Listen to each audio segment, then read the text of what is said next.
A 7-year-old girl went to school and she left with injuries so serious that her mother thought she had been attacked. But it was so much more horrifying. This is the case of CweCwe, a child allegedly harmed on the school grounds, a school that chose silence over justice. Now I'm going to apologize ahead of time because I might not pronounce her name well. I don't speak the language, forgive me. Mata Tiele, Eastern Cape, October 2024.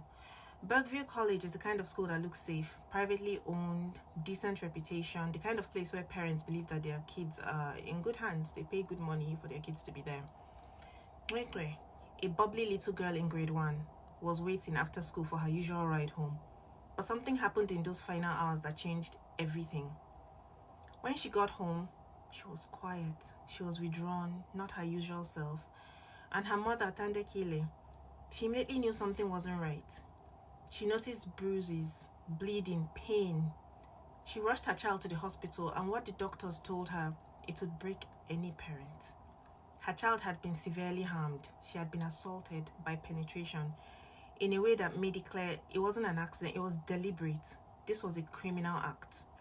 The incident took place on school premises, inside a classroom in the school she goes to.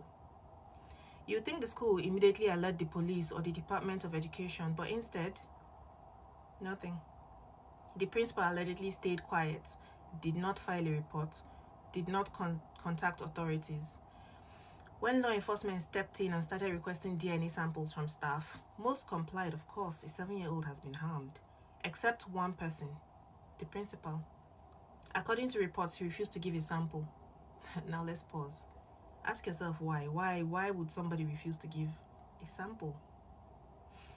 Word spread fast. Civil rights groups, especially Not in My Name South Africa, they showed up demanding answers. They wanted the school shut down. They wanted the investigations fast-tracked and justice served for this little girl. Even the UDM, the United Democratic Movement, got involved.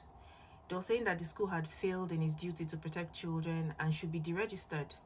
Which, yes, of course. And the Department of Education, they gave Bergview College 24 hours to come clean about what had happened or face permanent closure.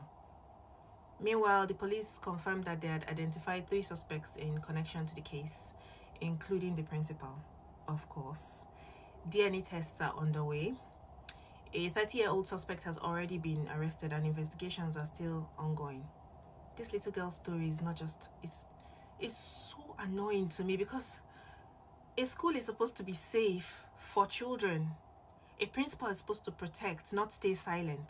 And a community shouldn't have to fight this hard just to get someone they care about, just to get justice for somebody that everybody should care about, a 7-year-old.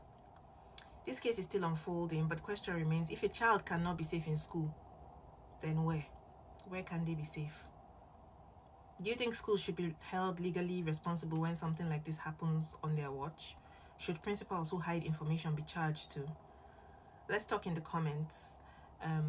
This is CweCwe with Reni. I'll bring you updates on this as this case develops. I heard that there is a petition going around. I'll try to get a link and put it in my bio so that everybody can sign it and get justice for this little girl. Thank you for watching.